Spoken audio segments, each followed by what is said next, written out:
Logistics and Warehouse Expert Committee of Bangalore Chamber of Industries and Commerce.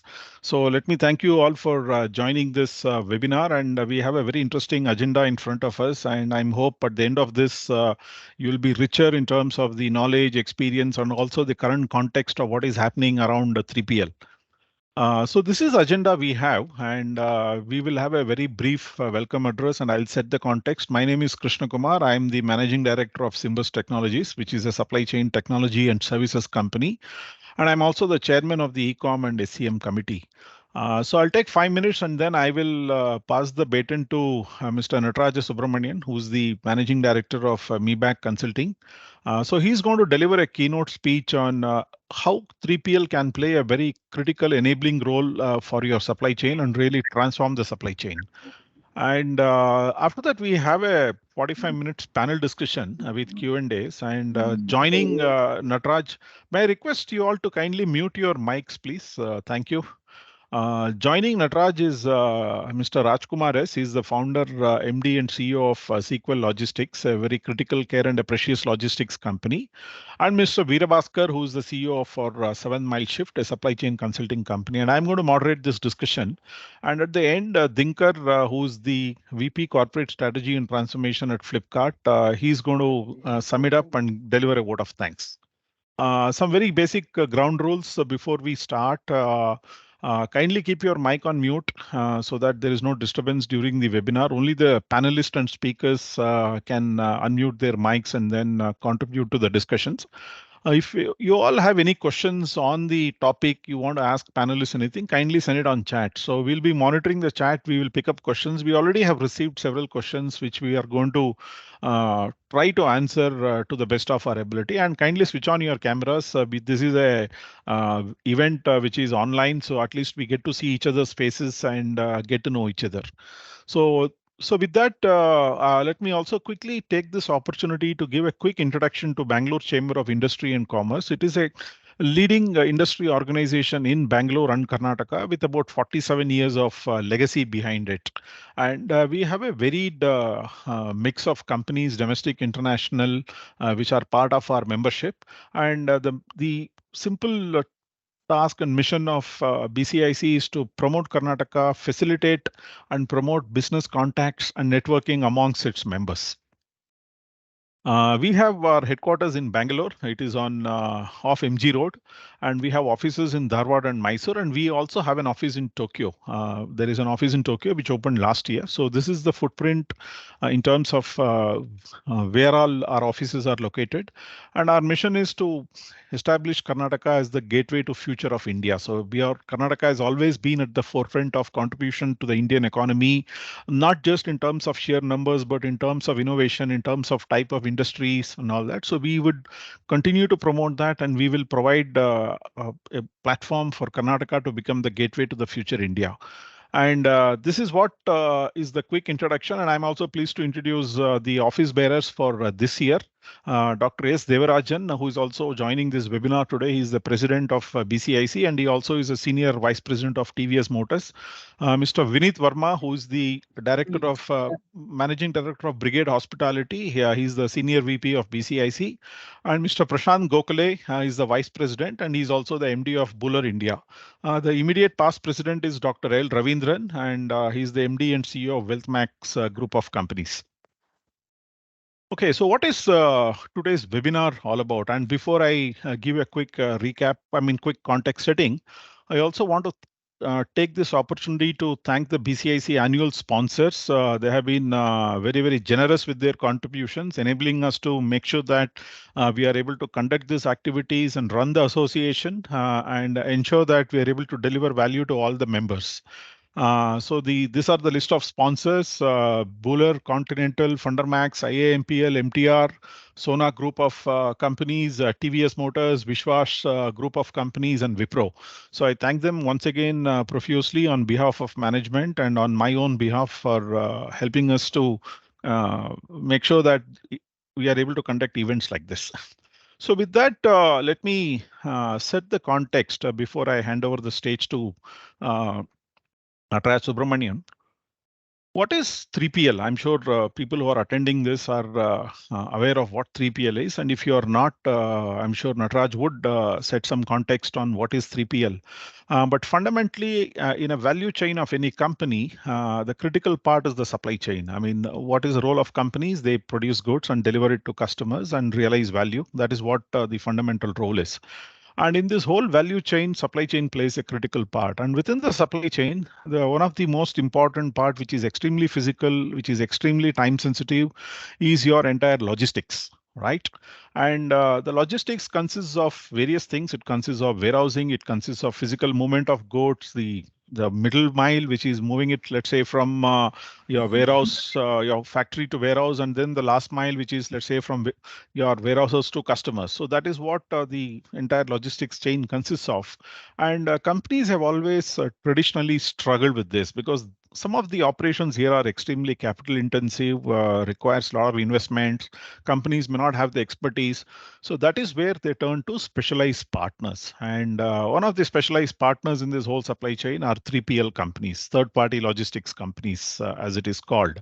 And so today's webinar is going to focus on how can 3PL actually help you by helping you focusing on your core competence, helping you drive value and focus and make sure that your investments are in areas which deliver the best value to you. But in the process, you also make use of the expertise of what these companies offer. So this is what the whole webinar is all about. And in today's webinar, we are going to figure out how should companies go about creating the business case for using 3PL, because the traditional thought process has been, let me insource, let me run everything in house. So let me run my own warehouse. Why should I outsource it? What is the cost benefit? So that is something which hopefully we'll get to understand in today's webinar. Second thing, the 3PL engagement in India, as far as my own experience is concerned, 3PL partners are still evolving. So there is always a kind of let's say falling between the stools, right? So there is something which you expect 3PL to do. 3PL is not clear. So one of the critical things what we are going to do today is to also bring about how do you actually go and structure an engagement with a 3PL partner. So, and we have a very nice 360-degree view from various participants in this webinar, and they will bring in the point of view of, let's say, a buyer and a seller and how do you ensure that there is a complete integration between you as a company, your supply chain, and a 3PL partner. So that is what is one of the other critical things. And we'll also look at some of the KPIs or measures which you can use to monitor how your 3PL partner is performing. So this is what today's webinar is going to talk about. And I'm extremely privileged and fortunate to have a very esteemed panel participating here. So today's keynote is going to be given by Mr. Nataraja Subramanian. So Nataraj is a very seasoned supply chain professional.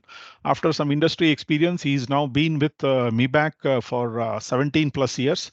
So currently he heads Miebach Consulting business in APAC and Africa, and he's based out of their office in Bangalore. So as part of Miebach, and Miebach is a company which is very well known in this space. Those of you who come from this space, they have done very critical supply chain transformation projects.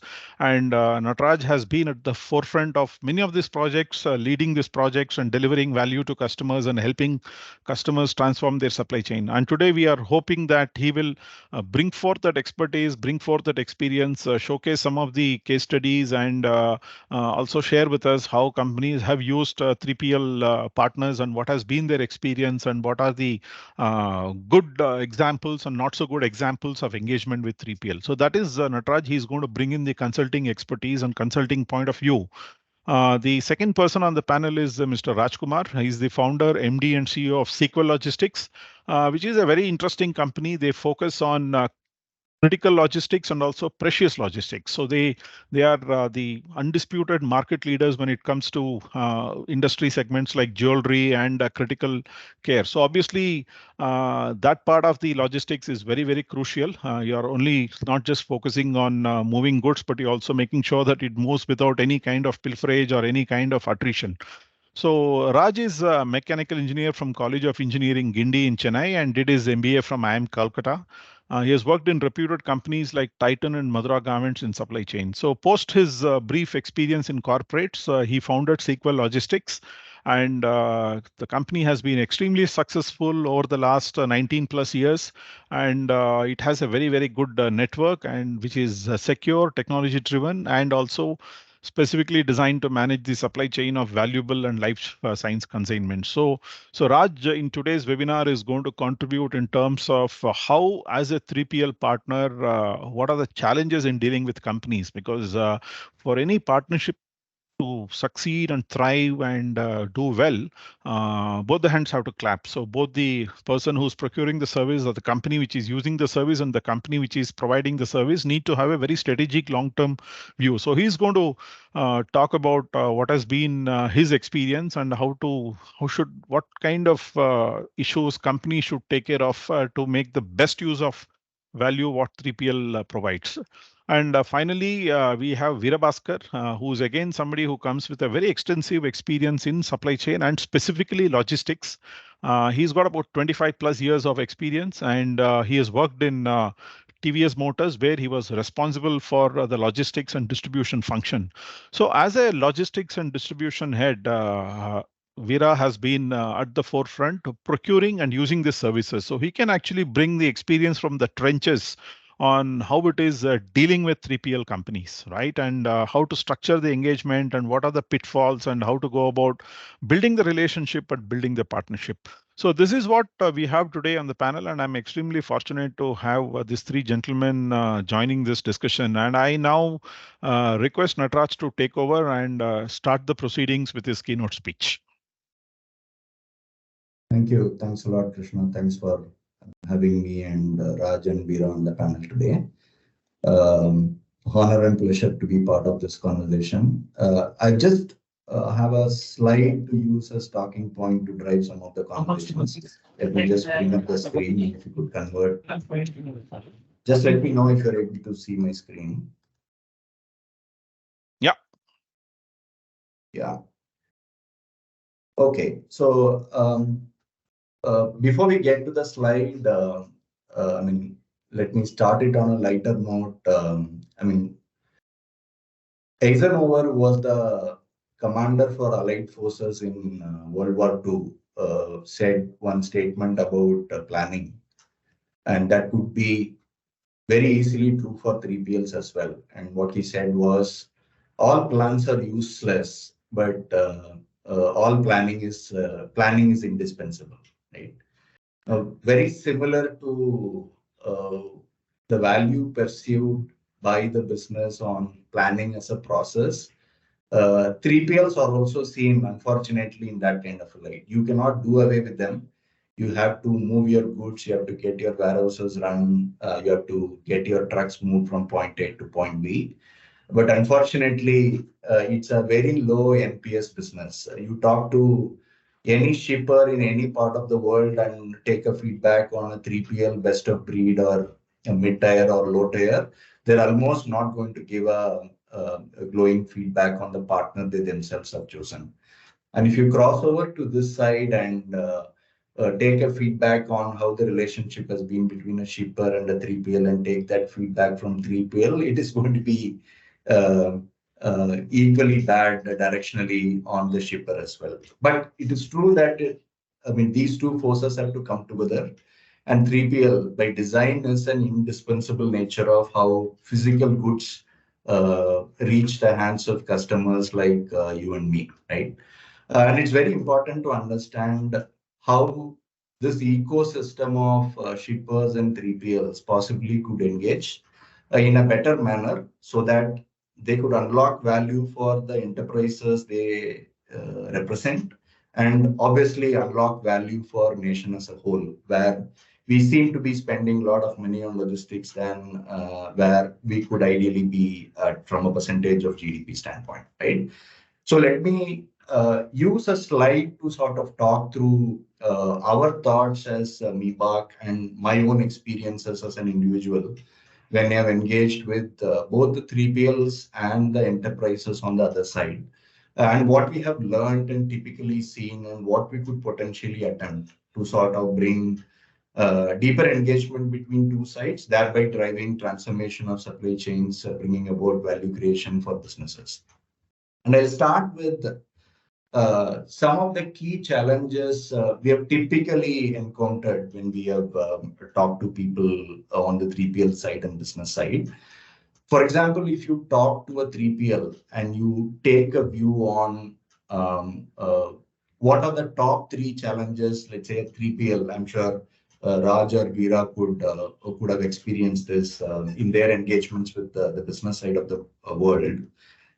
If you talk as one of the key challenges we see, which is very, very unique to India, is the entire duration of the contract itself, right? India is one unique country where close to 70% of the 3PL contracts, whether it is warehousing or transport, is most often a 11-month contract. Like you have a deal with your landlord for your house. Most 3PL contracts in India, and our estimate is close to 70% is 1 year, right? Less than 1 year. About 25% could be a maximum of 3 years. So if you are a shipper and a 3PL trying to come together, you at best define your marriage duration anywhere from 1 to 3 years, and all decisions are taken with a very, very short-term view of this 11-month period or a 36-month period. And 36-month is actually a rarity, which is mostly limited to large multinationals in the country. And we think one of the fundamental reasons why even though both parties are willing to unlock value, the value necessarily doesn't get unlocked, is because of the structural constraint of putting the entire relationship through a 11-month engagement contract. And for a 3PL, let's say there was a 3PL who's running a particular operation, and a new 3PL has displaced an existing 3PL. By the time the new party gets to understand the hang of the business, most often it is 1 quarter down, right? And if you have lost close to 1 quarter of your 3 quarter relationship before even you could think of creating value, it's natural that no value is created at the end of the period. There is a lot of discontent on both sides of the table. And eventually, when you go towards new procurement cycle, you start off your conversation with that bitterness in your mouth. We believe this short-term contract, which is very, very unique to India, is one of the reasons why this 3PL shipper relationship isn't where it should be. Second, when you talk to a 3PL, most often I think they would vouch for the fact that the quality of information which is shared with the 3PL before they are asked to bid is of such inferior, low quality from the business side that you can't make a right judgment of how you could differentiate yourself against, let's say, an incumbent in creating value within a forward operation or a truck movement. Most often, these are revenue numbers with some growth aspirations without talking about your month-end skews, your seasonalities, your daily peaks, your case peak ratios, your piece peak ratios, your trucking standards, your service expectations for different channels you service, etc. All that is in the mind, but that is hardly put that as a scientific document through which we could have productive conversations with 3PLs from an engagement standpoint, right? That, I mean, it can be talked at length, but at a cross-section level, whether you're a big company or a medium company or a small company, the quality of RFQs from the business side to 3PLs is, in our opinion, abysmally poor. On top of that, for a relationship which could last 12 months to, let's say, 3 years, the time which is provided for a 3PL to respond to a problem solving need from a service requirement standpoint is normally under 2 weeks. Most often your conversations are closed within 1 week. And if you're lucky, it is a 2 week conversation. Most often, second week is all about another 5 rounds of commercial negotiation, right? And again, one of the principal reasons why value doesn't unlock, because problem itself is not seen by a partner, even though he's capable of unlocking value. And that's, let's say, a challenge which we see. And from a business standpoint, most often, and a broad cross-section of industries, have a very, very strong L1 low cost view when they come to selecting a 3PL partner. You might be great, you could unlock a lot of value, but if your cost is not seen from a total cost of operation standpoint, but on a singular value of check which is being written to you month on month, most often you might not end up taking right decisions because the people who create value and right kind of value and right size of value most often might not be the cheapest around, depending on the pool of people who have been shortlisted for the entire RFP process. Now, this is the kind of view we have always seen. If you see this entire engagement from a 3PL standpoint and facing the business. But if you cross over to the other side and go and see the 3PL world from the business standpoint, most often we get to see views that this partner was great yesterday, terrible today, but could be acceptable tomorrow, right? There is a very, very high level of inconsistency, which is normally quoted by the business when you talk about a 3PL experience.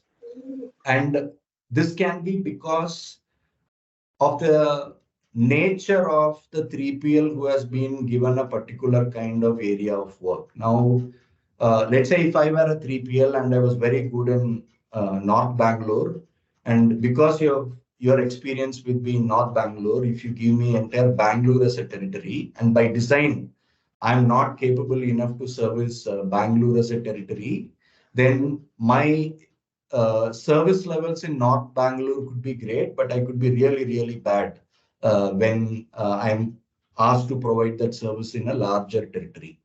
And 3PLs in India, and we'll talk about that in the time to come, tend to be completely unorganized and quite local. Yeah. So if you try to enhance their coverage and business for simplifying their administrative process, if you have to work with, if let's say we are a pan-India brand and we have to work with all 25 states from a coverage standpoint, you don't want to engage with 50 partners servicing these 25 or 30 states. You want to minimize your administrative hassle by working with select partners who could give you more coverage from their a place of strength. And whenever businesses have tried to enhance coverage based on a great performance of past, typically, if you are a very local regional player, they have been found wanting in providing a uniform service when the coverage of contract sort of got enhanced to a larger territory, right? And that's one of the top views you will get from business when you talk about 3PL relationship.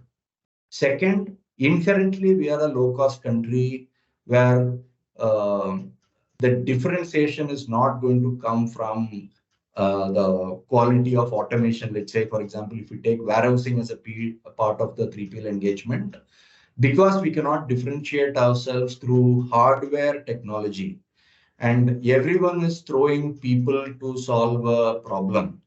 If you see it from the business side, they tend to ask themselves the question when they experience a not so great service as to what's the big differentiation this so-called international, national, or a local 3PL player is from a differentiation standpoint bringing to business. Is that person doing that job significantly better than I could have done it? Right? Most often that perceived value, because we are also sourcing people for moving box from one side of the warehouse to other side of the warehouse, or getting the trucks moved from one part of the country to other part of the country through a very manual route. The differentiation from a 3PL service is not felt.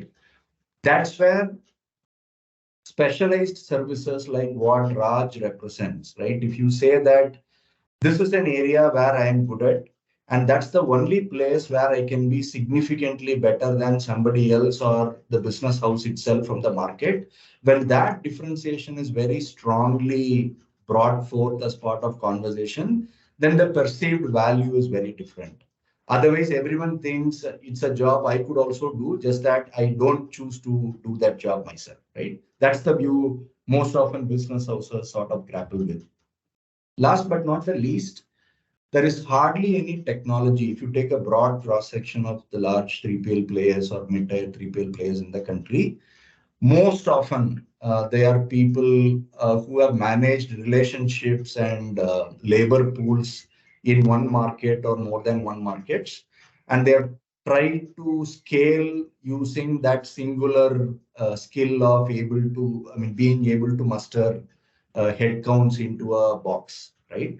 The technology aspects of bringing value to businesses in warehouse and transport contracts normally is not very natural to most of the 3PL players in India, unless you have graduated to a particular scale of an operation or you are an international entity who has done that in other markets and you sort of bringing that learning to a market like India, right?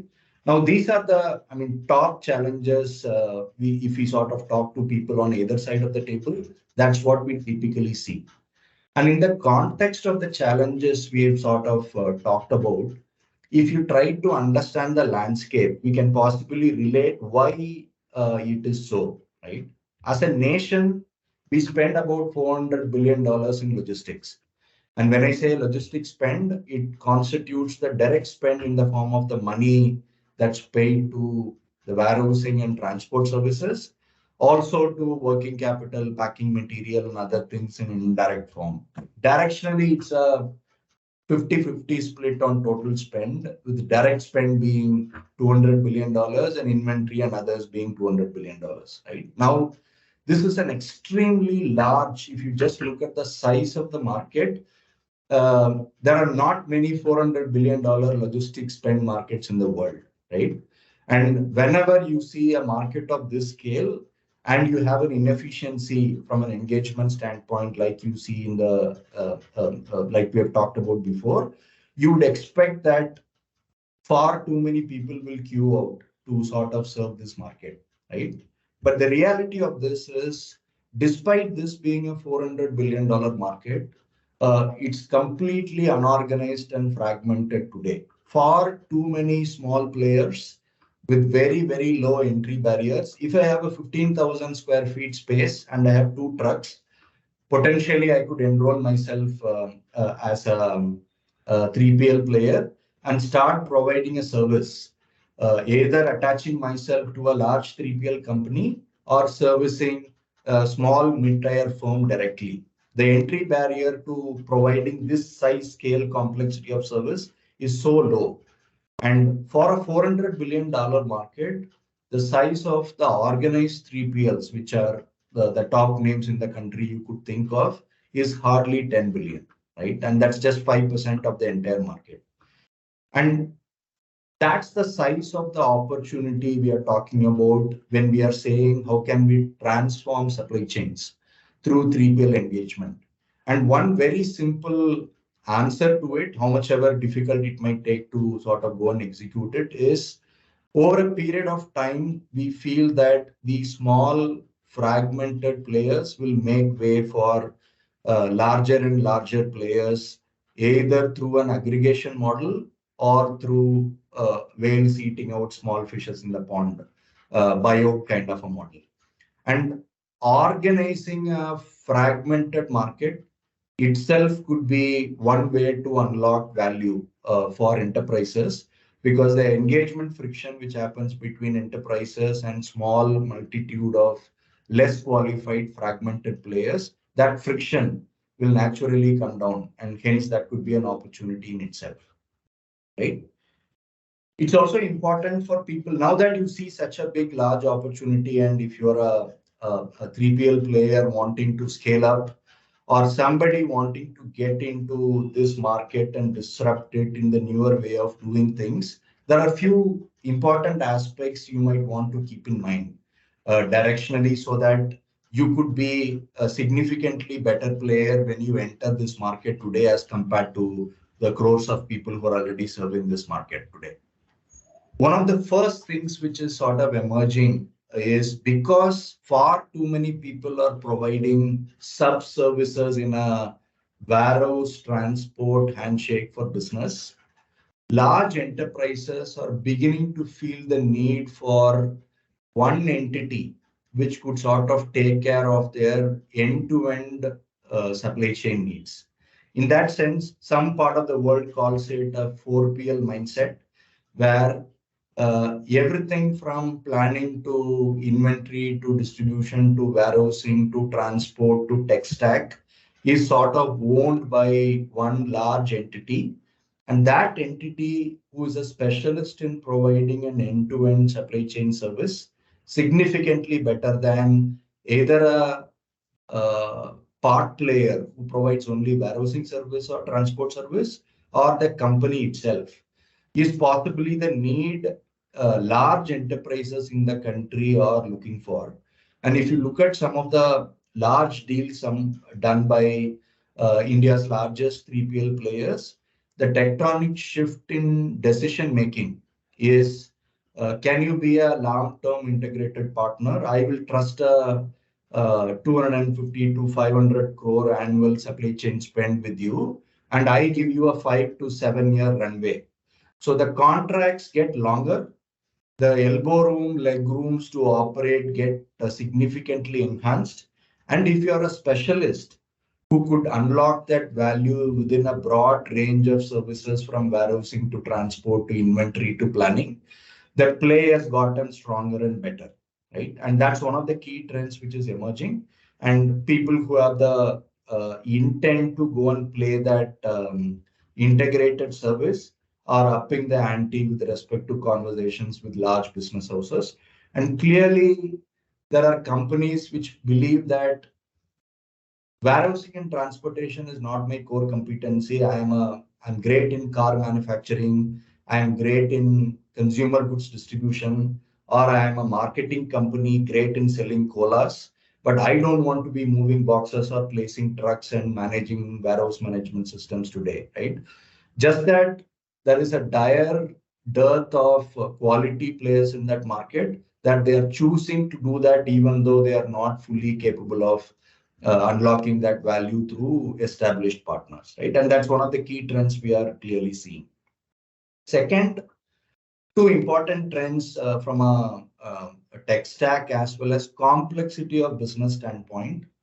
If you take a 3PL, and for a moment, if you take a warehousing heavy view on the 3PL part of it, what used to be a traditional pallet in, pallet out, or a pallet in, case out business is shifting to a case in, case out, or a case in, piece out business.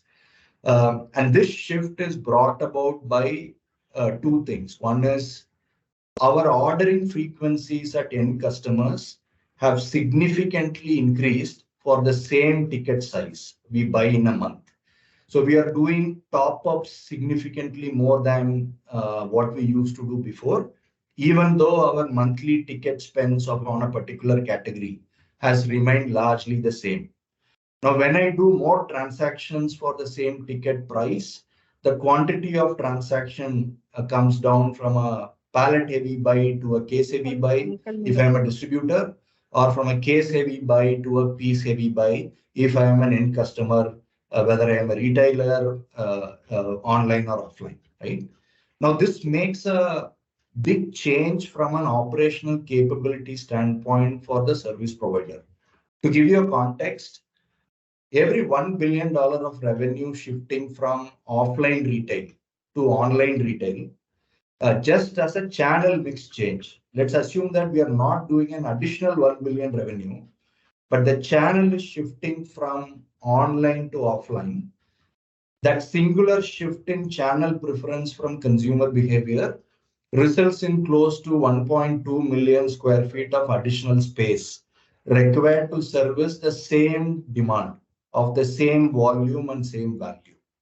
That's because the nature of consumption for retail, online or offline, has shifted to piece picking, and piece picking is a completely different universe for the operator as compared to a case heavy operation. Now, between case picking and piece picking, the effort to do the same volume of work is roughly 2.5 to 3 times. So if you do particular value of business, first of all, you have enhanced the warehousing size for the same value of business, and your effort is 2.5 to 3 times. So if you are working with 50 people to do 1 billion revenue, you might now need to think of procuring 150 people if you're completely manual to do the same revenue.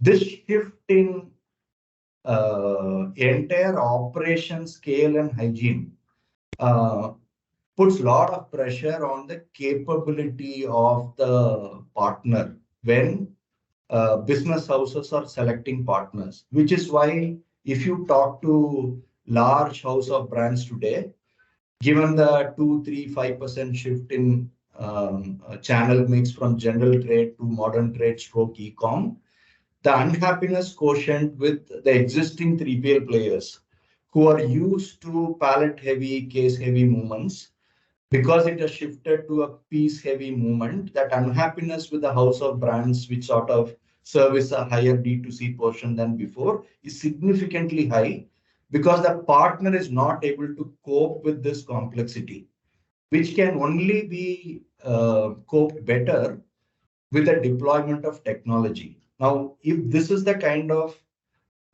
shift you see in the warehousing standpoint, both on area, on people, you have a very similar shift on the transport standpoint. What was a FTL heavy movement has moved to a PTL or a express movement, and what was a 4-point delivery has become a 50-point home delivery from a last mile standpoint. Now, these small shifts in channel mixes and consumer behavior, if you have to provide a consistent, reliable service, can only be done through technology adoption. And I've just called out WMS for warehouse management system and transport management system and TMS for transport management system as a representative of that technology, which 3PLs need to necessarily have and master before they could meet the changing needs for the brands at large, right? It's very, very important that such key trends are kept in mind when we talk about deeper 3PL engagement with brands. So directionally, from an ecosystem standpoint, if you have to have some large takeaways before we converse with Veera, Raj, and ask Krish his views as well, uh, I may be oversimplifying it, but we'll still stick our neck out and call out 2, 3 important things we all as an ecosystem could do better. Number one, it's very important to take a very informed make or buy decision. Now, lots of people, given the inherent dissatisfaction with 3PL partners in one way or the other, when they approach, let's say, advisory firms like us to sort of help them with this decision, most often we feel that because of lack of differentiation, they think that they could do the job themselves, right? And what they might think as a job they could do themselves because it doesn't look very differentiated, soon changes course when the complexity of the landscape alters, both from the scale of the business they are doing and the complexity of the business they are doing, because we are possibly one or two large markets, which is 3 trillion in size and growing at 6 to 8%.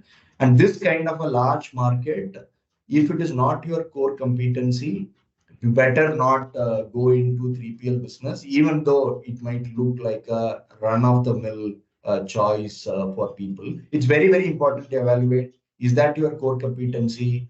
Can you provide consistent service even for a large coverage and do it at a cost which is significantly better than a qualified partner could do? It's very important for brands to pause and think about and take a very informed make or buy decision from an engagement standpoint. Second, if you take a 3PL, one of the troubles 3PLs have been experiencing from providing great service to the market is because they are boxed in from few sides. Right now, let's take warehousing as a service to sort of make home the point. It's possible that the brand has chosen a very, very low quality grade B, grade C warehouse as the civil choice. And within that inferior quality civil choice, the storage system, metal handling system, layout, which has been put by the brand as a choice they have made, could again be erroneous or extremely inefficient. And brand also says, I have a WMS which is forced upon by my headquarters in USA or Germany or Spain or Cambodia, and that's the tech stack you should use. And now I'm only giving a very limited room for a 3PL partner to say on this civil infrastructure with a very bad design on an outdated technology, come and unlock value on a day-to-day standpoint. If you give such low elbow room for a 3PL to operate, naturally nothing comes out of that pipe, right? So if you have to unlock value for both sides and for ecosystem, it is important that people step back and take a very holistic view on the entire engagement and look at the entire design context of the end-to-end ecosystem, whether it is warehousing or transportation. Take right choices on the technology deployments which are possible to take care of the challenges on scale or complexity, and then finally come to making an operator choice on whether an operator is a good operator or a bad operator. Has that entity served businesses of this size, scale, complexity in a market of this intensity? Uh, do they have the special skills required to cater to the nuances of that enterprise? The operator choice, in some sense, sort of comes last, but it is very important to take a very holistic view on the entire landscape of the design, the technology, and the operation directionally. Last but not the least, I think we have to, as an ecosystem, cross over the mindset of thinking low cost is the right choice. It's very, very important to evaluate the 3PL partners, whether warehouse or transport or inventory or holistic, through a balanced scorecard methodology, where cost, of course, is a very important part of the entire balanced scorecard. But I think if a 3PL partner is bringing his her A game to play, basis the specialization they have acquired, it is very important to ensure that they make sufficient margins to survive in this market for long, so that the value could be unlocked over a longer period of time. Now, you might think, uh, uh, I mean, we have seen examples where 3PLs who were great in fashion businesses were given contracts for moving bananas, right? Now, just because the 3PL was working with an established fashion brand, and if you try to move, use that 3PL to move a perishable agro commodity, just because he had an intent to take that business at a low cost for whatever compulsion that entity was in, we could be doing a lot of injustice to the enterprise and the customers of that enterprise we serve, right? Directionally, these were, I thought, some of the views we as Miebach could place before all people on the call and other panelists for conversation. Not all of this is right. This is Miebach's point of view and our experiences when we engaged with both sides of the table. We're very, very happy to discuss with panelists on the call and try and see whether we could come up with some consensus which could sort of unlock value for enterprises, 3PL businesses, and the nation as a whole. Yeah. Those are my views, Thanks, KK. thanks, Nataraj. Fantastic summation of what exactly the kind of challenges which 3PL faces. There were many takeaways from this presentation, but I'm just picking out a couple of them which I thought was pertinent and it'll set the context for the next part of the discussion. One is you're saying that it has been a marriage, a very unhappy marriage of convenience between 3PL partners and companies, right? Because that is what is current situation. There is a lot of friction and companies need to move into a longer term arrangement so that they can give the comfort to the 3PL. Hey, listen, we are in this for longer term. So up your game, up your investments, and we will support you so that you have the ability to support us. That was one key message. And the second thing is there is obviously a lot of churn because companies look at very short-term metrics and choose L1 as the criterion for selecting 3PL partners. And the second part which you talked about has been the fragmentation in the market. And I think this is something which we have seen across industries, not just 3PL. You look around you, barring a few industries, India is a very fragmented economy, right? And the reasons for that are obvious because of the license Raj and the centrist model and the socialistic model of development which we have adopted.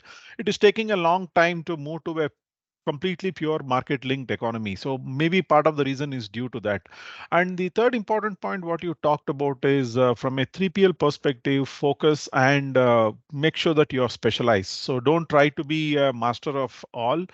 Be pick out one or two areas where you can excel and create a differentiation. And I think the last point which you mentioned is about how do you use essentially the metrics for performing for evaluation of the performance. What you're saying is don't use a single dimension metric, be it cost or this thing. Look at a balanced scorecard, which looks at multiple parameters, gives weightages for each, and then hence you can evaluate in totality how is the performance of 3PL. Some excellent points you made. So with that, let me move to you, Raj. You have had a very long stint running a 3PL company, so you are well positioned to bring about what happened. So is it what has been your experience? Is it a marriage of convenience, and how difficult or how easy has it been to create long-term sustained partnership with Indian companies? Right. Thanks, KK. First of all, for inviting and really a pleasure and honor to be here. Fantastic points, Mr. Nataraja. I think you really touched upon a lot of very important points. So just to add to what was said by Mr. Nataraja, I think this is certainly not a marriage of convenience. This is, I would say, is as important as a marriage, or in the current context, which I think all of us can relate, given that World Cup is going on, is about building a winning team, right? In a cricket parlance, it is about backing, choosing the right partner and backing the right partner, for a long-term success, right? So I think that's the way to look at the whole 3PL engagement. Now, for us, in fact, last week we just finished our 19th year of engagement with one of my very prestigious client. We signed up in 2004, and this has been our 19th continuous year of engagement, right? Of course, it's a 3-year contract renewed multiple times. And as you said, it is a rarity, in these days and times where there's an engagement running in for decades. But this doesn't mean that all of our engagements have been like this. We've had engagements which lasted only for 11 months. There has been many engagements which did not last for more than 3 years. So it doesn't mean that either us as a 3PL player is like the most successful 3PL player. I think, as one of the points that you mentioned, it's horses for courses, right? So we fared better in a certain environment and an ecosystem with a certain product mix, with a certain management teams, whereas we miserably failed, in a certain ecosystem, with a certain kind of product. So I think it brings out the very important point that I think it's not about, as KK also rightly mentioned, it's not about success in one particular company or in one particular sector, but it's important to put it in context and see that. So what I would look at from, and again, if I have to wear, having seen or having been a 3PL player, but if I have to look at it from the other point of view, and if I'm a buyer of the service, I would certainly look at the intent and the long-term engagement, right? That's number one, and that's very critical. Don't look at 3PL partners, who are in for a desperate sort of a business closure. Second is the cultural fit, very important in terms of commitment. I think what here we mean, and even the balance scorecard and all of that, is that over a period of time, initially we started with the KPIs or primarily the deliverables and results.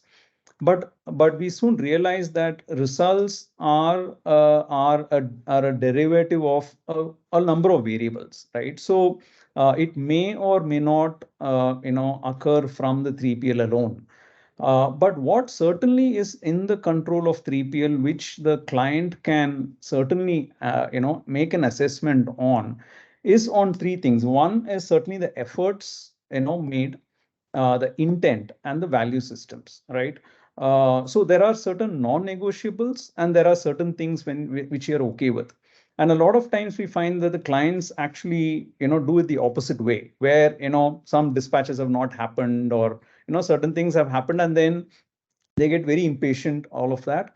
But when there are other aspects where certain key commitments are not done, words are not kept, certain ethical practices are not followed, they actually give a long rope, they actually ignore it, push it under the carpet. So I would say it is the other way around, where the operational performance will come, right? Over a period of time, with the right team and with time, I think that will come in. But what should be non-negotiable are certainly, what is the management's intent, commitment, as well as what value systems that it bring in. And of course, the last point which I also want to point out is that a lot of times the success factor finally comes to the point of two individuals, which is from the 3PL side, the project head that I put in, right? The caliber and the longevity of that guy. And similarly, from the client side, the key project manager that they are putting from the client side. I would say, and I would put in 70% of weightage on those two key individuals at a particular location or a project, right? They are the guys who are going to actually make or break most of these projects, or the success of these projects. So while a lot of 3PL companies come and do a lot of sales pitch, we make it a point also to bring the guy who actually is going to sit there and run the show, right? It's very important for the client to see that person. And similarly, the other way around, I also ask the client to sit down with the person who's actually going to engage and run it on a long-term basis. And from the client perspective as well, it's very, very important to place the right kind of person who will engage and lead it. Most often we find that they just transfer the warehouse manager into the person who will manage this 3PL engagement. It's a very different ball game altogether, because the person needs to understand the business dynamics, whether from an intent point of view, motivation, a lot of other things. So it's not just about taking the warehouse manager and making him as the engagement point, but it's important to get somebody who's mature enough, who looks at all the aspects of the engagement and be able to motivate and drive the whole engagement to success. So KK, I mean, just top of the mind points that I thought I'll share. No, thanks, Raj. I mean, the key takeaway is that essentially your advice to companies is that don't treat this as a transaction. Look at this as a long-term program or a project, and approach this accordingly, so that you can navigate the short-term pitfalls and then eventually, hopefully, land on a good long-term relationship which delivers value to both the parties. So let me come to you, Veera. I mean, you have been someone who has actually procured and used these 3PL services, right? And of course, in your case, you work for a company which perhaps in its own wisdom decided that there is probably no one out there who can meet my requirements and set up its own 3PL company. I'm referring to TVS Motors and TVS Logistics. But can you share some of the best practices, what companies should use? Number one, in terms of structuring the contract and relationship, to managing this. What do you think are some of the best practices which companies can adopt in this 3PL relationship? Good afternoon, everyone, and thanks again for BCIC for the opportunity. And the opening remarks by Nataraj and Raj, this discussion is more about strategic defense. So I second with their opinion that the partnership with 3PL should be more of a strategization and a long term. So with that perspective in mind, the best practices to follow is to remove the concerns or the doubts we have in both the minds. First of all, work as a collaborative team, so that we remove the risk involved, we remove the concerns in the mind. A typical a customer will have risk associated with the supply chain disruptions, whether after outsourcing, whether we'll have proper response from the 3PL, whether they'll be able to respond in a similar way like our internal team operates, whether they'll be able to maintain the same quality aspects what is currently being maintained, whether they'll be able to align to the goals and missions of the company. And will there be adherence to regulations and the norms of the land locals where the warehouses and the operations are operating? And will there be any breach of data confidentiality, or is there any hidden cost? These are the doubts generally happens while we start the process of an engagement with the 3PL. And the best way is to to approach this entire challenge is to do a comprehensive cost benefit analysis, rightly said by Nataraj.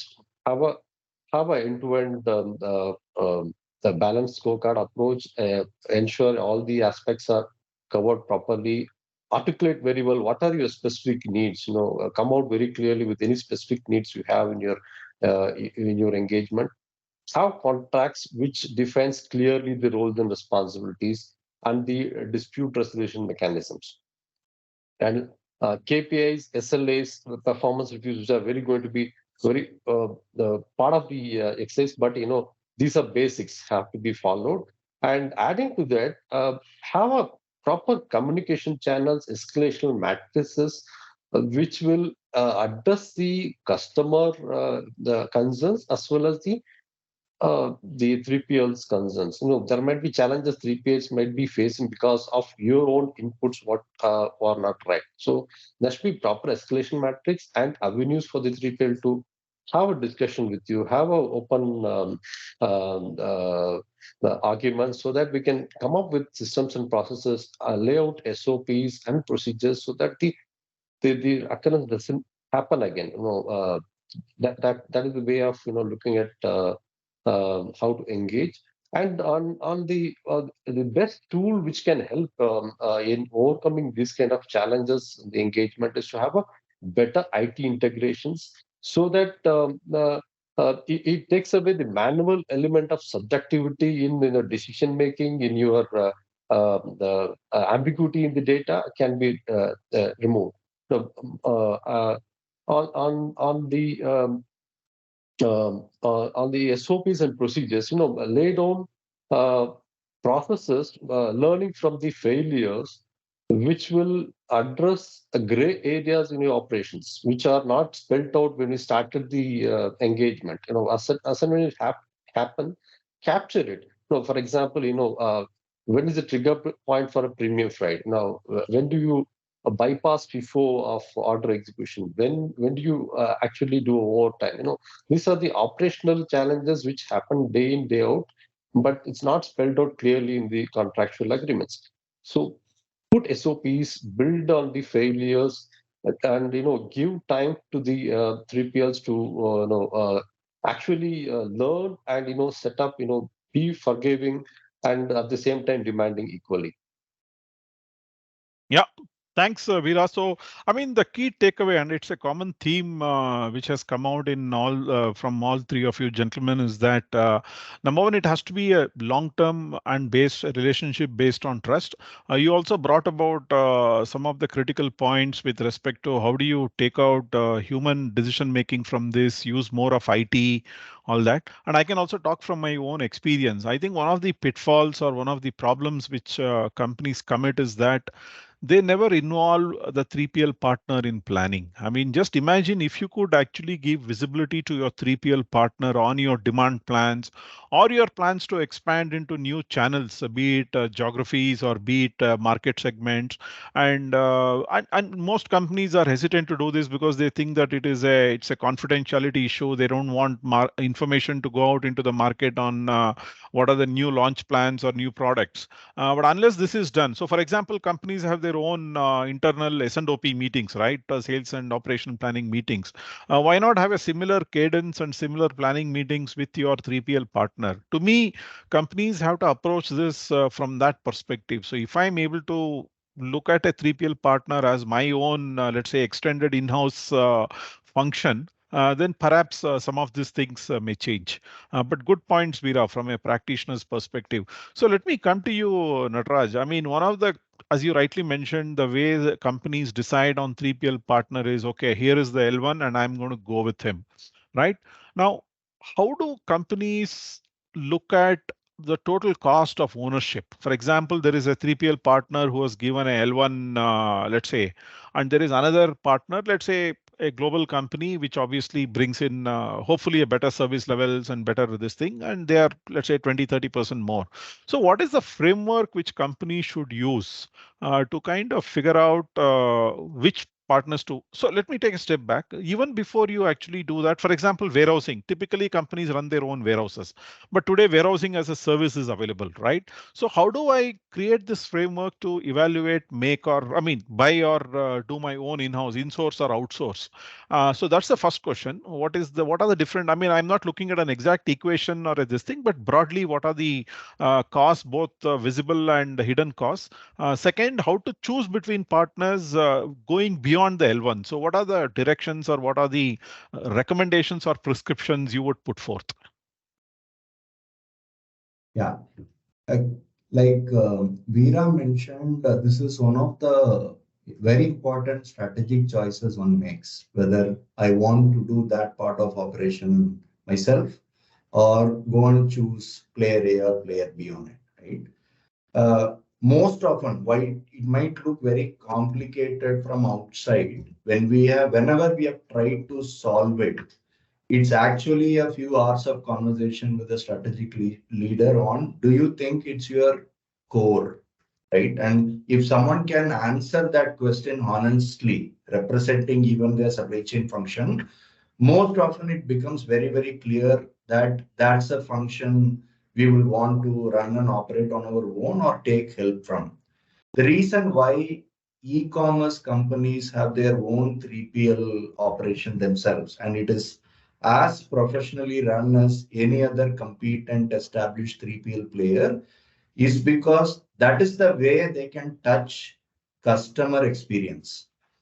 Yeah. Now, the way you might have a great assortment selection, great inventory holding, but the pace at which you have picked, packed, shipped, and made the customer feel about that entire transaction is an experience part of portfolio you want to own to get some traction to your marketplace website, which is your core business, right?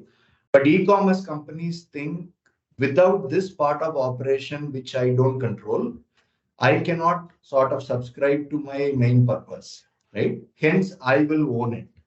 But if you go to a Toyota or a Unilever and ask, do you want to run 20 million square feet of warehousing space? They'll say, I am manufacturer, I am marketer, right?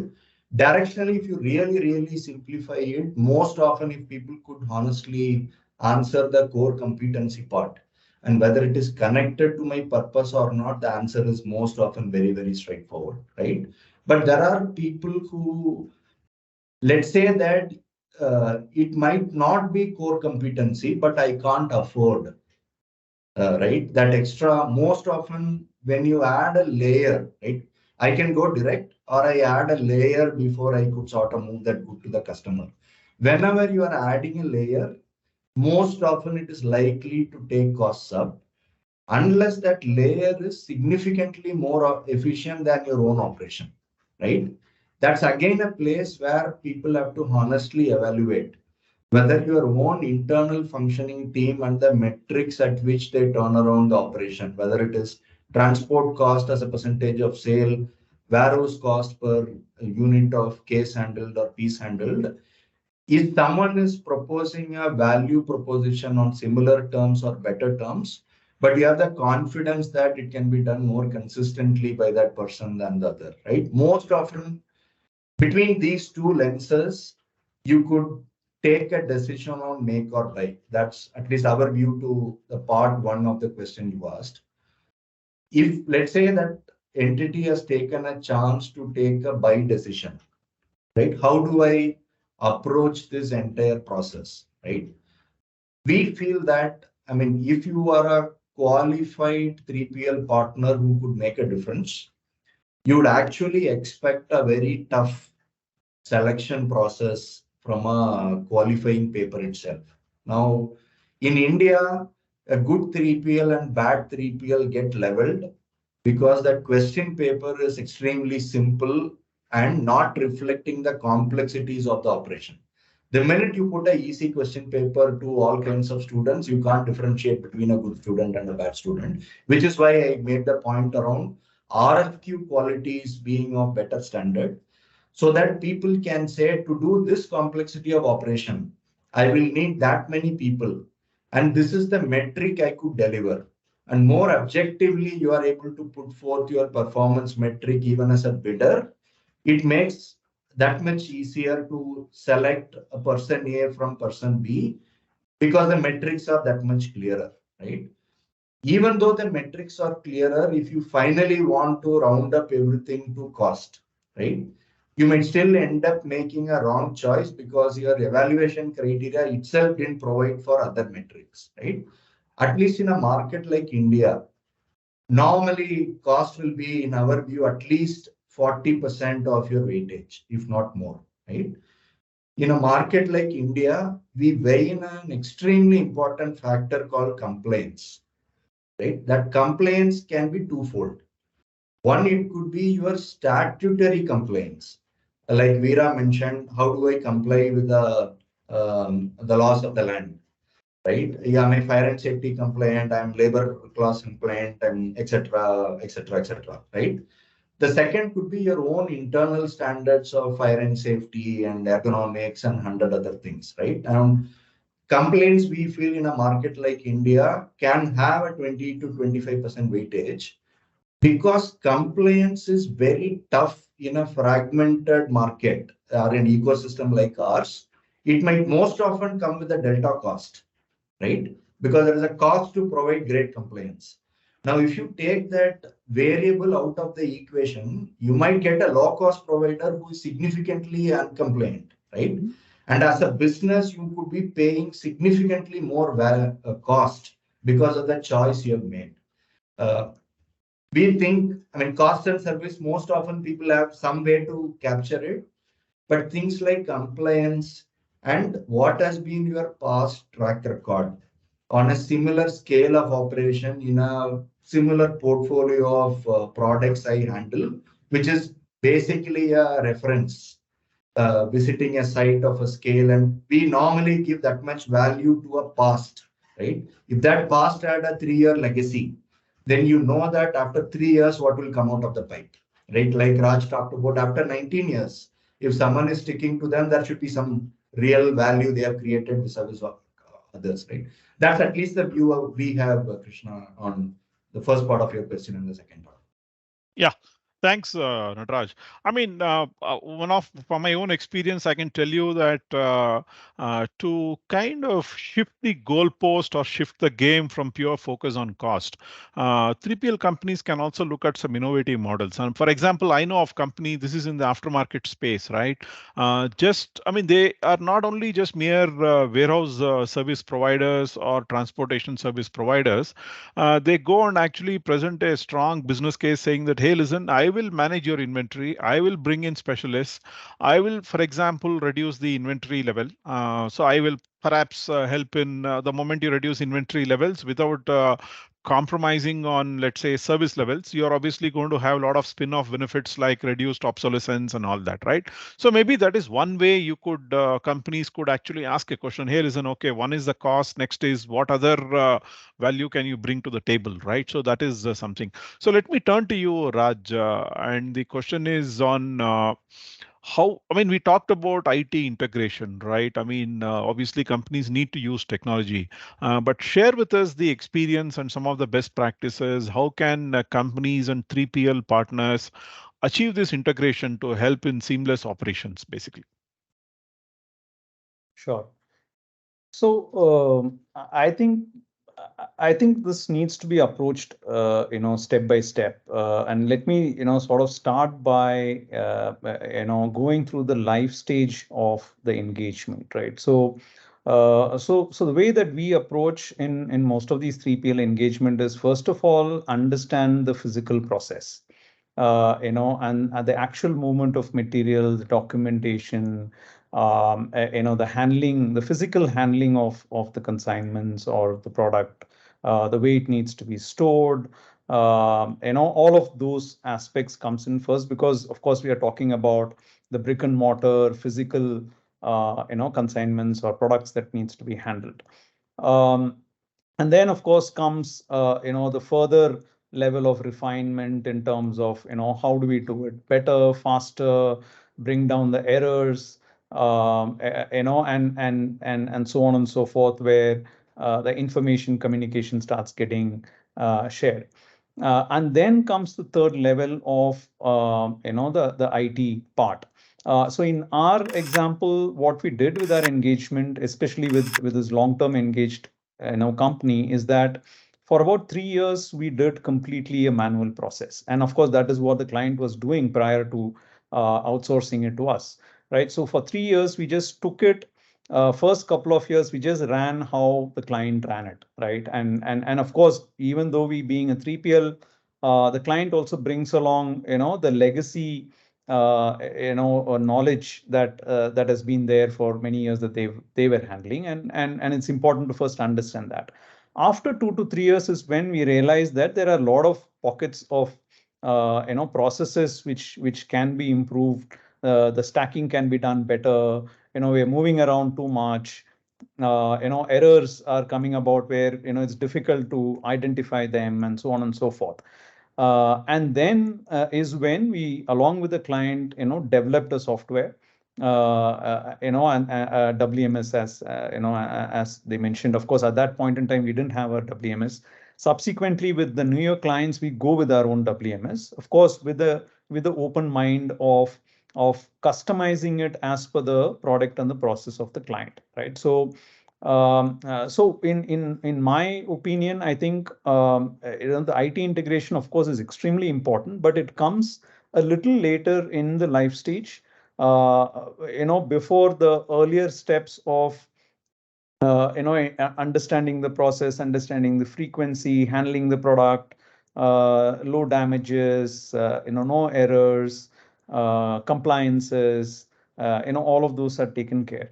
But definitely as volumes goes up, and of course, as Nataraja also mentioned, I think the landscape is also has sort of changed, where a lot of manufacturing companies, as well as, retailers, earlier started off, or doing the CFA and the distributor model, right? And where it is primarily case picking, case packing, bulk dispatches. And that is how all of us started. 20 years back, the e-commerce was not really, and piece picking was completely unheard of. It was a nightmare, right? And in the last 5 to 10 years is when the actual transition has happened, and now it is inevitable, right? So any company that we look at, right from cars to, of course, any other smaller, products, are now customized and ordered at an individual level.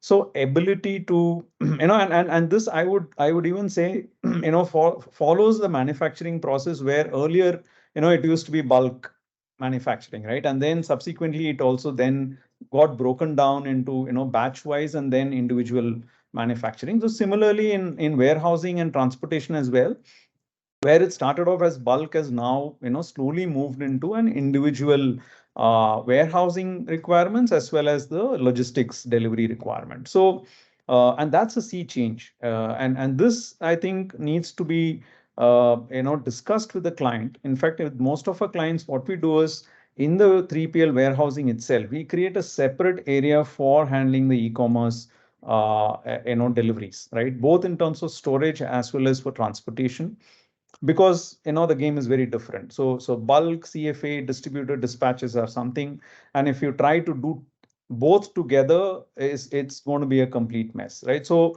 it's very important to sit with the client and understand, prepare and plan a separate infrastructure for that, a separate team for that. Every product needs to be also, typically if it's going to be a slightly higher value product, needs to be under the camera so that you can establish later on that the product has indeed been packed if the customer comes back with any complaints, etc. So the whole process and the infra is very different. So so just to put it in a nutshell, I think it's very, very important to understand the life stage. And of course, with e-com, without technology, I think it's virtually impossible, right? It's not possible like those earlier days where you can do bulk dispatches, still possible, but individual pick, pack, and dispatch of retail and consumer products are totally not possible. So I think from a client point of view, you will need to ensure that the 3PL has that capability, and the tools required to be able to integrate with your order capturing system, and then relay back the statuses of all the warehouse processes as well as the delivery processes, so that your customers are able to finally see, right, from the order booking till the time it's finally delivered, they're able to see what's going on without a manual intervention. Yeah, thanks, Raj. I mean, I agree with you. I think e-com has proven to be an inflection point as far as logistics is concerned. And I think to a large extent that forced companies to adopt technology. And I think that's a good thing. And I also presume at some stage they would realize how can similar technology play a role in their, let's say, bulk cargo or the other part of business, which is more B2B and not B2C, right? So Veera, let me come to you now. As a buyer, let's say you are buying 3PL services, right? And you have a choice in front of you. You have somebody which is a small player and who is easily amenable, who probably gives you a better position in the balance of power, or some other company or a larger company which says that I'm going to use technology, I'm going to use, for example, robotics in my warehouse and all that. How would you go about figuring out which one to partner with? I mean, so my question is more about role of technology, or you would want flexibility in the relationship, which is more important for you. So how would you go about deciding between these various partners? Well, given the complexity of operations what we are facing today and the scale in which we are expected and the time given to react from the customers, without technology, it's going to be really challenging to meet the customer requirements. So my take will be to definitely go for a partner who's with the technology enabling services. Or the trade-off can be what kind of technology you need. Are you over-engineering your requirements? No, are you appropriately demanding the technology, what is required for your kind of products and services expected?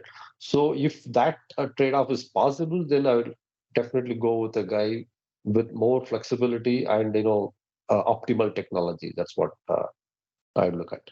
Yeah, thanks, Veera. So there are a couple of questions. One of them is from Mr. Manohar. It says, how about SAP's recent extended warehouse module? Does any of your clients have they enabled this, and how does it help them? So I don't know if any of you can pick this question up and answer. Would you want to do that, Nataraj? Would you have expert? Yeah, please go ahead. Yeah. Yeah, SAP being a dominant ERP, and when they migrate people to S4 HANA, SAP EWM sort of comes bundled with S4 HANA these days. 90% of the functionalities, though EWM can be sourced as a separate product itself. Our experience and fairly consistent with experience from other offices of Miebach globally as well is that's a significantly improved product as compared to, let's say, the previous versions of SAP WM itself, right? With a big if that it is still not as omni-channel e-com friendly as it should be. And hence, if you are a B2B player who already has an HANA license and this has got bundled, you should seriously consider deploying the EWM you might have got with a bundled HANA product for leveraging your WMS warehouse operation efficiencies for sure. And lots of integrators available in the market, if at all the issue is only with the integrating with, let's say, a WMS node, a warehouse node. But yeah, I mean, it's a in a B2B landscape, at least our experience has been it's as good as best of breed, where they were slightly behind the curve before, but I think they've caught up now. Thanks, Nataraja. I mean, as somebody who has implemented technology, I can say that EWM or warehouse management systems, WMS in generic use, I think is a hygiene today in most companies because even if you're a B2B company, the complexity of your operations, as you rightly mentioned, Nataraj, is that earlier it used to be probably once a month shipments to your customer. Now it is becoming much more frequent, much more smaller. So even B2B companies are becoming like e-commerce companies in terms of the disjointed and fragmented shipments. So there is another question from Mr. Prakash. He talks about if you can talk about logistics connected with e-commerce. So, I mean, let me perhaps pick on this and have a very specific question on this. In the last 5-6 years, we have seen some very significant traction in the e-com space. I mean, you have seen companies which are tech-enabled, very well funded by VCs. I'm talking about companies like Delivery, Express Bees, and all that, right? And so my question to you is this: what do you think is the, let's say, the future for smaller companies in India, right? How can they be part of this game? So one of the questions is that, for example, there is this national logistics policy, right? So the government is very wary of these significant market players who corner large chunks of the market and dominate. So government wants to create some kind of a marketplace where services are unbundled. So even if I am a small company, I specialize in, let's say, one part of this thing, I can still use that platform to offer very specialized services, similar to ONDC. So if you know, ONDC is again something where the focus is create unbundled services. So I am a seller, but I don't have logistics capability, or I don't have this, so I can go to the marketplace and the platform itself will play the integration role. So do you think, especially around e-commerce, something like National ULIP, if I'm not mistaken, the Unified Logistics Interface or the marketplace, will that help in really transforming e-commerce, making it more democratic and making it more accessible for the smaller sellers, basically? Maybe I'll go first, KK, before I let the other panelists talk. Definitely, I think the tech stack part of deficiency, if that came in the way of selecting a partner, I think India's digital public goods effort definitely will go a long way in making it a level playing field for smaller, medium-sized enterprises as well. I mean, I quote Manish Agarwal here. Manish Agarwal says there are 65 million enterprises in India. 23,500 of them have a paid-up capital of more than 10 crores. That's how micro India is from a large landscape standpoint, right? So one, I think that can clearly be there. And the other good thing about India is, which plays to the hands of smaller players, is it is not monoclonal. It is so heterogeneous that if you know two streets of Koramangala, you still have not known Koramangala enough.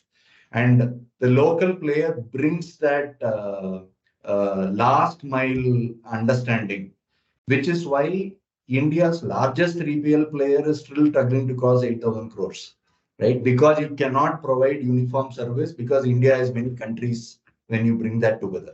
I feel because that inherent strength of local players can be leveraged by some tech stack coming from an ONDC, ULIP related level playing fields, it can go a long way in keeping the competitive environment alive, doing a good mix of local reach as well as global, national scale. At least that's our view. Yeah. So, last words to you both, Raj and Veera. Anything you want to add, which I may have missed out or it was not being addressed in this conversation, specifically around how 3PL engagement can create more value for the supply chain? Sure. So just to take this point further in terms of the choice for the clients in India in terms of manufacturers, retailers in choosing 3PL, right? I would say that actually it's a good thing at this particular point in time where you have a lot of smaller emerging 3PL players coming in, simply because of number one, there are a lot of good quality and technically and domain wise sort of aware kind of founders and owners who are now stepping into this particular field of work. I think what it needs is to integrate it, but then this is a little different from a typical services startup, etc., because this needs the rubber meets the road where as we talked about labor laws, getting people getting right skills, and stuff like that. So when you do a comparison, this is what companies have told us as well, right? And there are a couple of engagements which got turned over from an MNC to us. And when we asked them that, why did you do that? I think some of the answers were that, while of course the larger MNCs do come with, a lot of pedigree and, big, large clients, tech stack, etc. In the Indian environment, I think what finally happens is the last person who is actually handling the product, right, makes the final make or break kind of a situation. And at that level, what matters, whether you are an MNC or a local regional player, is how do you manage that resource, who you hired at, at the minimum wages or at 20,000 rupees, right? How do you ensure that there is less attrition at a picker level, at a packer level? How do you ensure that their understanding of product handling, documentation, following the process, FIFO, for example, how do you explain that to a 10th plus, resource, and ensure that the resource is kept with the organization for at least some point in time so that the learning curve is maintained and that turns into an operational benefit for the client, right? So some of these, it doesn't matter whether you're a large company or a small company, whoever does this job well, right? If it's a large company and if the project manager is well aware of how to manage all of these interpersonal relationship, labor issues, timing issues, overtime, and of course the labor laws and other statutory things everybody is aware of. So I think those are equally important, and so long as the hygiene is still not fully met, and it's difficult to meet today, right? And that is where this dissatisfaction that we talked about earlier, right? Even if I engage with the large players, there has been a lot of case studies and instances where it's still not turned into a real value unlock, primarily because of these issues. So I don't think it's one or the other. It's important that one needs to look at the ground reality in terms of the people who are handling the statutory requirements, pilferage reduction, etc., on one side, and on the other side, marry it with technology, because without that, as we said, it's not bulk anymore, it's individual. So the number of transactions have gone up so high, even if the scale in terms of units have not gone, the number of transactions for the player has gone up significantly. And to manage that level of transaction without technology, it becomes virtually impossible. So as long as somebody is able to bring both these with the understanding and with the commitment, of a long-term commitment to solve the problem together with the client, I think that's the best case scenario. Veera, any final thoughts? Yeah, I'll just add up on one slight element. While it is ideal to have a single logistics service provider for all your operations, but you end up having multiple service providers eventually, right? In those kind of scenarios, how a user, how a customer can manage these LSPs so that they they are treated at par. You don't discriminate them with respect to the KPI. So better to have investment in the way you have a controller, kind of having control tower where you oversee and manage the LSPs uniformly. You don't have any bias. It's more data driven, and have SOPs, roles and responsibilities, handover procedures and expectations very, very clearly upfront. And we discussed earlier, have a joint planning and review session so that everybody knows what's happening across, and it's more transparent and um, uh, visible operations end to end, so they operate seamlessly, and wherever possible, leverage technology and have a continuous feedback mechanism, bring in visibility. Yeah. Thanks, Veera. I Okay. mean, excellent discussion. I think the key takeaways, if I were to summarize, is that I think it all starts with how you approach the relationship. So, to me, that's the foundation. So, as it applies to any good relationship with any vendor, be it 3PL or manufacturing partner or a raw material partner, base this relationship on trust, on long-term partnership, collaboration. These are the points which some of you talked about.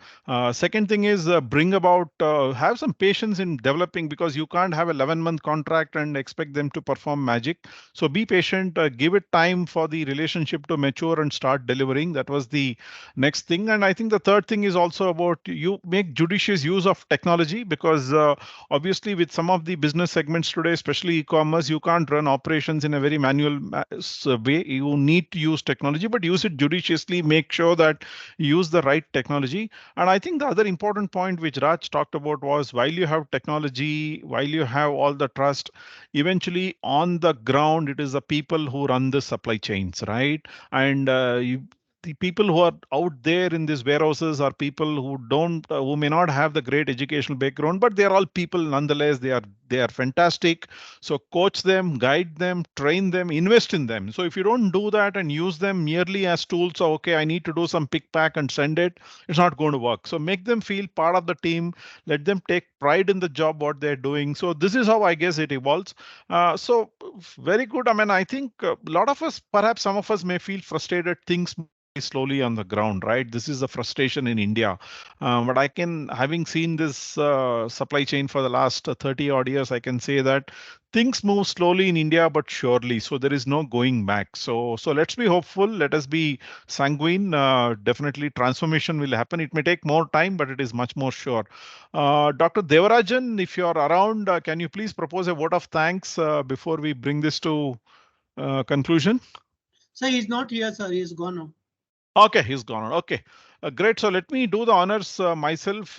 Thanks, Nataraj, for bringing in a very nice perspective. You started off at a high level and then went down to the grassroots on how to make this relationship work, how to select partners, how to set expectations.